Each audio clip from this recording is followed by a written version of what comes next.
So I'm going to talk a little bit about our office, why we're here. Once again, recognize all of the industry partners that are here, the ones we've had and the ones that we will have, and then talk about what the future looks like. So what we have at the University of South Carolina with the Office of Economic Engagement is, if you go to most other universities, one thing you're going to realize is that your corporate outreach, your research campus, government economic development, tech commercialization, startup and incubation, at most universities, those are separate offices. They're separate offices, and they're led by separate groups of people. And not only are they separate groups of people, they are different what I would say is they're separate archetypes of people. So at most universities, these offices don't work, they not only don't work well together, they're typically not on the same page. And so, what Bill really gave us the opportunity to do in 2012 when he came on board, he gave us the opportunity to recast that vision for USC. Every one of these offices was a separate office before Bill showed up in 2013. And what we've been able to do is pull all those together in one cohesive office. And so what that means for people like yourselves is that when you come and talk to university about any of these areas, you're only talking to one group. You're not having to bounce around. You're not having to deal with different groups of people that have different values or different ideas about what success looks like. And so, one thing I learned from Bill that's probably the most valuable lesson that a lot of people at universities learn, in addition to myself, is that we need to be quiet and we need to listen. And then we need to ask ourselves, what do we have? What assets do we have and people do we have that we can pull together to help solve real problems and create real impact? So our tagline is, we connect businesses large and small with resources of the state flagship university, champion development and commercialization of new technologies, and build partnerships to drive economic development. So this is where we started. This is what we do today. And so, there's a little thing that happened a couple years ago called COVID. And so before COVID, this is what we were doing. We had meaningful relationships with IBM. We had meaningful relationships with Siemens, Samsung, Yaskawa. And then COVID hit. And what COVID really did for us is it really gave us the permission and the opportunity to step into, I'm standing in front of it, sorry. Workforce development, education, and the skilling and the reskilling space. And what we found was all the innovation work we were doing, all the entrepreneurial work and entrepreneurship work we were doing, and all the industry work we were doing, we actually had all the pieces right in front of us. And we talked about what it would look like to put those together, but COVID really gave us the opportunity, because of the focus on workforce development, workforce shortage, displaced workers. It gave us the opportunity to really ask ourselves, wait a minute, this is a serious problem. And how can we take all the stuff that we're doing and not pivot it per se, but put it together to make it drive real impact? So that led to us deepening our relationship with entities like Department of Employment and Workforce, at South Carolina Department of Employment Workforce, South Carolina Department of Commerce with Elizabeth Kovacs, and the technical college systems, to really look at how is what the stuff we were doing, how does that translate to this world of workforce development, skilling and upskilling? Just so you know, one of our competitive advantages is that before we were created and we created this one-stop shop, this is what life looked like for you guys, in addition to many other people. You would have researchers, industry, entrepreneurs, students, and government, and they were all bouncing around these offices. And this is what typically happens at universities. They were bouncing around, and they wanted to have a partnership with USC, and it was typically very confusing, and we lost a lot of opportunities. Like I said before, what we did at USC is we created one convergence point, our office, where all of you guys can come together. You come to one place, and it's one front door, and we're here to help you get where you need to go to help drive results and success for you guys. As we talked about before, one of the ideas and once again, we are like a startup. We're not that different from a startup company or a company that seeks to recreate and reinvent itself every year. And so when we started this office in 2013, we did not have a digital transformation lab. We had partnerships with people like IBM and other people were on the way, Siemens, Samsung. And what we realized was that you guys needed a playground. You guys needed a playground to come put your technologies on our campus. You needed a lot of you guys don't have sales floors. So you needed a place to show off your stuff and bring industry partners in and maybe go to a football game or something like that. And we were happy to do that. And what we did is we said, we're going to just watch this and see where we can contribute. And so what we thought would happen was that we thought that faculty would see this in engineering and they'd all jump on it and stop what they were doing and do what we wanted them to do. And that didn't really happen like we thought it would. And so we actually hired our own engineers. So today you'll meet Noble, who I think has already run down to the McNair Center to help get stuff set up, and Clint, who actually was one of my students in my master's class I teach in engineering, where I teach engineers how to tolerate lawyers. I don't encourage them to be lawyers, but I do tell them how to tolerate and work with them. So this led to us creating this digital transformation lab. The digital transformation lab is something that we created based on what you guys asked for, what you guys told us you wanted. And so we have, IBM was the inaugural partner with their industrial IoT lab. We have Samsung that brought in IoT and some product innovation opportunities with their devices, and then also Siemens with artificial intelligence lab, digital twinning, which you'll see today. And then last but not least, Yoshikawa, which also brought in robots, and we work with them to create AI, machine learning, IoT solutions. And with the partnership with Yoshikawa, we've actually had one of those projects, and you'll hear about it today, that actually came to our lab as a idea, and now is getting FDA approval with Nephron Pharmaceuticals, one of our partners in town. So when we did all that with student projects, with student capstone projects, so we took an idea, known industry partners, a local partner, and we took an idea, and now it's over there getting FDA approval to become the next industry solution in the pharmaceutical industry. As Bill said before, we have a technology commercialization office. One of the things that we want to do when you come to the table is make sure that nothing gets in the way of us doing the real work. And so the most important part about our office, our technology commercialization office, is we're really here to make that transition seamless. We're here to make sure your intellectual property gets protected, and if there's any intellectual property that gets created along the way, that gets back in your hands, where you can put that back in your solutions, where it can benefit your clients and you as a company the most. We are proud that we are very aggressive at patenting. We're actually the only South Carolina university, I would say the last 9 years, maybe 10, to be ranked in the top 100 worldwide universities and granted U.S. utility patents.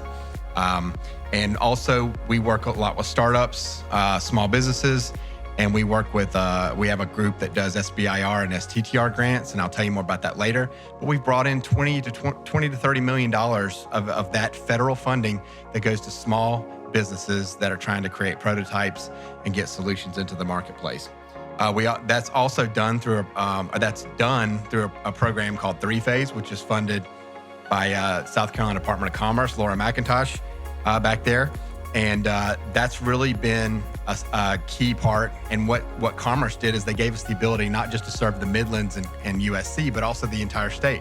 So we actually touch half the counties in the state. We work with Clemson, MUSC, and other areas to support their startups and help get their ideas into the marketplace. We also, we're not the boss of these centers, just in case any faculty are here and they want to throw something at me. But we do act as a coordinating point for our centers at USC.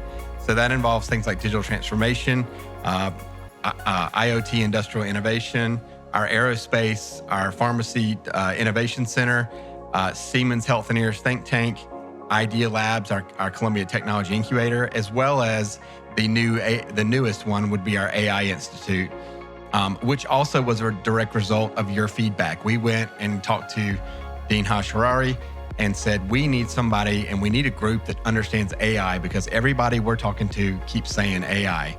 So he did that. And so now we have that group and we can meet that need for you guys and beyond. So what happened during COVID, make sure I'm good on time here. What happened during COVID is we had a new president. We had a former 3-star general who was our president.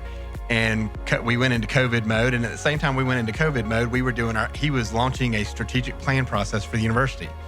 So we're showing up every day on phone calls or Teams meetings at 7:30, talking about COVID and how the university is going to respond, and also talking about we got to do this strategic plan. So it was really the first time we sat down and put stuff on paper. Bill and I are notorious for having nothing written down and having it just in our heads, which is why I think there's two of us and not one. So one of us gets hit by a bus, at least something might survive. But this strategic planning process actually made us sit down and write out what we wanted to be. It gave us a chance to put our aspirations on paper. Once again, this was happening during COVID. We were seeing the world change.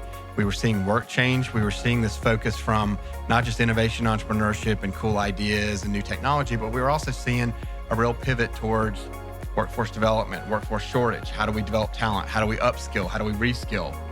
How do we, less focus on 4-year degrees, more focus on certificates, micro-credentials?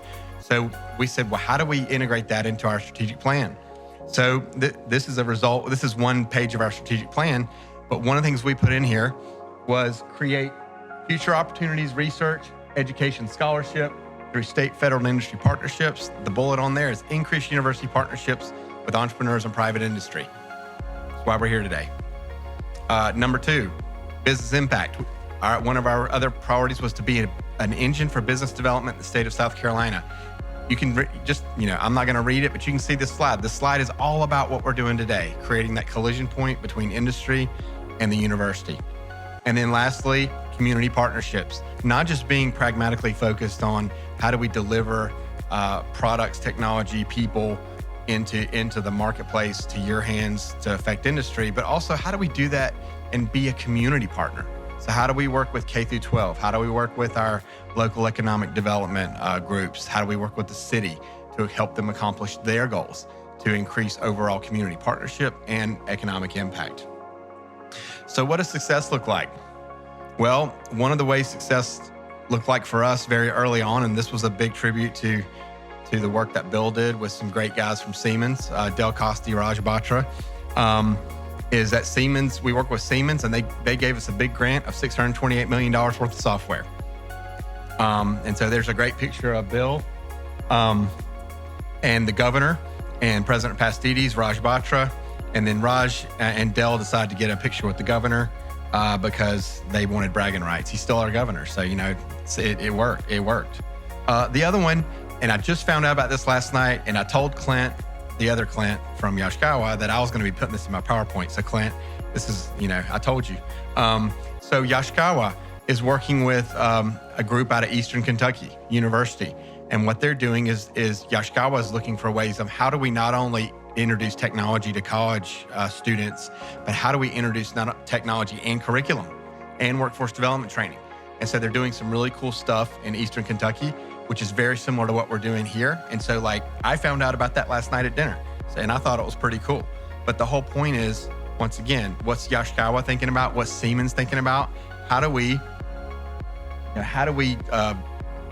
increase our value of having highly trained workforce, upskilling current workers, training new employees? eKentucky's working with Haas. We have a Haas machine. We don't have a partnership with Haas, but talking about building an adaptive workforce skilled in next generation robotics. And then how do we share advice for partnering with local schools to create STEM aligned curriculum? So we actually had Lexington One School District in our same center do the same tour you're going to do today. And we went over there and met with Lexington One High School to their technology center to talk about how do we take the stuff we're doing here and translate that into high school. So Yoshikawa is doing that with partners like Eastern Kentucky. So we want to do that here. And any of you in the room, we want to do that with you. We want to help build that as well. The other one is Seagate. Seagate has Live Labs, which is a very innovative idea. They have one in Israel, and they're working with local innovators and startups and entrepreneurs to innovate the next generation of products with Seagate. Seagate also has a university program with University of Singapore, where they've literally taken a Seagate curriculum, they've embedded it in the University of Singapore, and those students are coming out basically being trained and according to some Seagate people, and it may or may, you can stand up and get the mic later, but what I understand is those kids come out knowing are better trained than current Seagate employees, and so that's a real challenge. And my thought process is that if these companies are doing this and having these same challenges and doing these innovative things, then probably all of you are.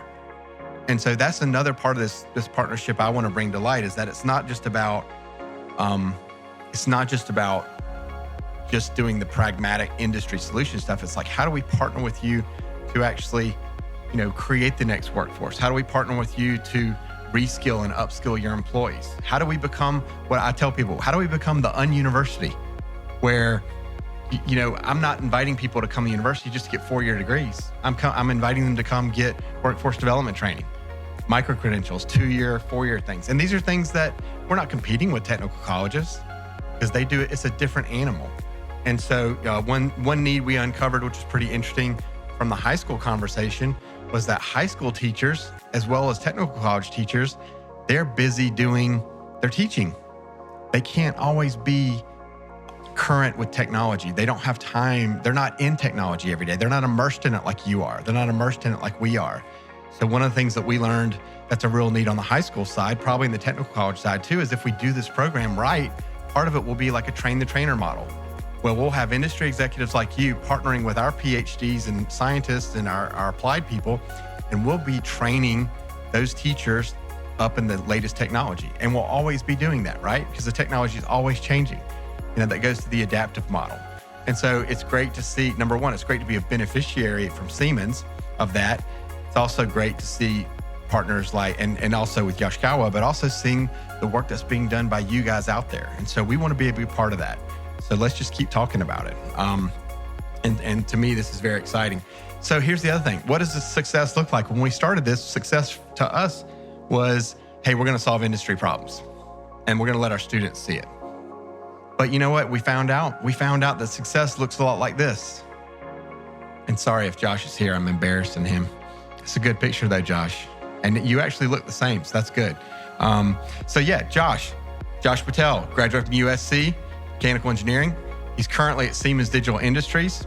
And while he was at McNair, he worked as a research assistant on the Future Factories platform. So here we have a student that was working with Siemens on their software and became valuable enough to be hired by Siemens and is now sitting in the room with us. I didn't know you were going to be here, so I didn't do that on purpose. You owe me some money, by the way. Rachel Rudd's another one. Rachel graduated 2017.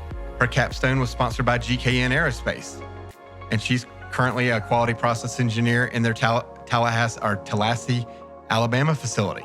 Same thing. She worked with GKN while she was here. Funny enough, they got hired. The other one is Lam Nguyen. Lam graduated in 2018, computer science. He's now at Nephron Pharmaceuticals. He was one of the students that worked on the Nephron demo that now is over at Nephron getting FDA approval. So now here's where we start to go, hey, wait a minute. This is much more than industry solutions. We're actually seeing where these kids who are getting exposed to your stuff, your software, your programs are now, and they're embracing them, they're learning them, and they're becoming assets, real assets for you and your companies. I did not have a slide of Max because we've embarrassed Max enough, but Max is another good example, and Max is with Siemens, but Max was another student working with Siemens, working in that digital transformation lab, and Max actually spends, as much as they'll let him, he comes back 2 or 3 days a week because Siemens says, let's do this again. Let's get more of these kids. So that to me is really exciting. Once again, the thing that we really focus on from our standpoint, and this is why I think we get such great support from our partners in state government, our local government, county government, commerce, federal, and our industry partners, is because we're producing real economic impact. We went back and ran some numbers. We have a 5-year budget of $7 million, pretty lean and mean. We've had over 713 million of direct economic, 791 of indirect. Now, Siemens was a big part of that. They gave us a nice little $600 million boost. But if you even take that out, we're still at a 12 ROI on the direct economic and a 23 times return on investment of 163 million even without Siemens. So where does that come from? I won't read the slide because you guys can look at it later. We'll be sending this out to you guys. But what are we here for? We're here for jobs. We're here to get you guys, create opportunities for you guys to invest in things that have high impact and will feed back to you. And we'd like to acknowledge, the state money we've brought in. Our state grants are $6 million. Federal grants are 20. One of the things we're seeing with the new administration and the post-COVID federal government is that there's tons of grant money and programs for these kinds of collaborations we're talking about. Federal government is begging to fund programs that are doing the things that we're doing with partners like you. So let's talk about that as well. Just a tribute to some of our existing partners, and just to give you an idea of the depth and the breadth of our partnership.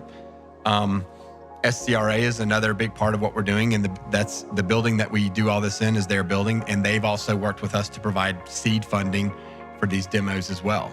And so, we have, when you come in and want to do a demo, we're not just giving you a desk and a place to put something. We can bring other funding and other opportunities to help set those things up. And then the next slide is more of our partners: South Carolina Department of Commerce, Savannah River Lab, Westinghouse. But then also I said, hey, let's add all the people. This slide is based on the stories that we've written to date, and they're great stories, and we're going to tell them all day today. And then this slide is based on that, but also based on the stories that have yet to be written, and the stories that we're gonna write with the new partners that are in this room. And so, our goal is that we do this every year, and we continue to tell great stories. So what do the opportunities look like? Well, once again, I've thrown in most of the people that are in the room here. The opportunities are what I've just told you. And I want to tell you, we're not even looking at it from the standpoint, we want to solve industry problems. We want to help train the next level of talent. We want to move that into the marketplace. We want to help create users and adopters of your technologies and solutions. But I will say, we even want to do more than that. I was talking with a dean of engineering who's actually at Anderson University, former Clemson professor. And we're talking about how do we create a network of nodes across the state, which is not only just USC, but USC, other high schools, other universities, and maybe even in the Southeast. How do we create a network of those nodes? And one of the things that I've really toyed with is, how do we do research on this? How do we actually create a research program at USC where we become one of the thought leaders in the world of how we create the next level of engineers, the next level of data scientists, by creating these immersive and hands-on experiences which teach that same knowledge and skill that we all want, but in an immersive and in an applied environment where these guys are working. A kid in high school, a kid in middle school, a kid in getting a certificate, or a kid in college is working on your solutions for your clients and getting that knowledge in an applied way. And we all know in this room, right? When you do it that way, you never forget it. It sticks.